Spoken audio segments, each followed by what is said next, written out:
Selamat malam Bapak Ibu sekalian yang dikasihi oleh Tuhan Yesus Kristus. Renungan malam kita pada saat ini mengambil tema seorang yang bernama Alipius. Sebelum kita membaca firman Tuhan, mari kita berdoa terlebih dahulu. Mari kita berdoa. Tuhan Allah Bapa kami yang di surga, pada saat ini kami mau belajar dari seorang bernama Alipius dan juga tentunya dari firman Tuhan.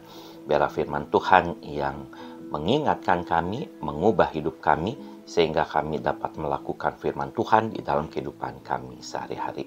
Tuhan tolong kami, Tuhan sertai di dalam perenungan pada malam hari ini. Terima kasih Tuhan, di dalam Yesus kami berdoa. Amin. Bapak Ibu sekalian, bacaan kita dari 2 Timotius 2 ayat 22 yang bunyinya seperti demikian. Jauhilah nafsu orang muda, kejarlah keadilan, kesetiaan, kasih, dan damai sejahtera bersama mereka yang berseru kepada Tuhan dengan hati yang murni. Bapak Ibu sekalian, Alipius adalah seorang teoretikus musik pada abad keempat. Alipius sering didesak oleh para tetangganya untuk menonton pertarungan gladiator.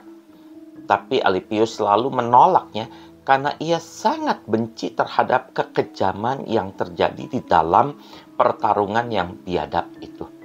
Namun pada suatu hari, Alipius dipaksa untuk menghadiri sebuah pertandingan. Alipius tidak dapat menolaknya dan ia bertekad untuk memejamkan matanya rapat-rapat.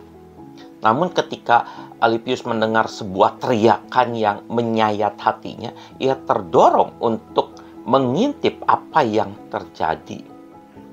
Pas Alipius mengintip, ia melihat seorang petarung menerima pukulan yang sangat fatal. Bapak Ibu sekalian, ada seorang penulis bernama G.N. Norton mengatakan bahwa lambat laun perasaan Alipius yang baik akan menjadi tumpul dan Alipius pun larut dalam teriakan dan seruan orang banyak yang ramai itu. Sejak saat itu Alipius berubah menjadi lebih buruk, tidak hanya gemar menghadiri pertandingan semacam itu, tapi ia pun mendorong orang lain untuk melakukan hal yang sama. Bapak Ibu sekalian, meskipun pada awalnya Alipius masuk tempat pertandingan itu bukan atas kehendaknya, tapi ketika ia membuka diri pada hal yang jahat, maka Alipius berubah dan menikmati kesenangan yang merusak. Artinya, seorang yang baik sekalipun dapat berubah kalau ia membuka diri terhadap yang jahat. Bapak Ibu sekalian, Rasul Paulus juga menasehati Timotius untuk menjauhi segala hal yang tidak baik dan jahat seperti yang dikatakannya dalam 2 Timotius 2 ayat 22 yang sudah kita baca bersama. Nasihat Rasul Paulus ini diberikan kepada Timotius dan kita semua agar kita jangan pernah membuka diri sedikit pun kepada hal yang tidak baik dan jahat, supaya kita tidak larut di dalamnya. Rasul Paulus bukan hanya menasehatkan kita untuk tidak membuka diri, membuka hati pada hal yang tidak baik dan jahat, tapi Rasul Paulus juga mendorong kita untuk berusaha mengejar apa yang baik dari Tuhan, yaitu keadilan, kesetiaan, kasih, dan damai sejahtera. Mengejar yang baik dari Allah adalah cara yang terbaik untuk menjauhkan diri dari hal yang tidak baik dan jahat.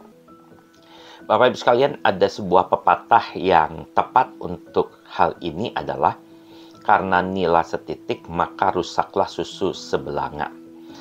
Karena setitik perbuatan tidak baik akan merusak seluruh hidup kita. Oleh karena itu, jangan pernah beri celah pada dosa. Nanti kita akan rugi sendiri. Tuhan Yesus memberkati kita semua. Amin.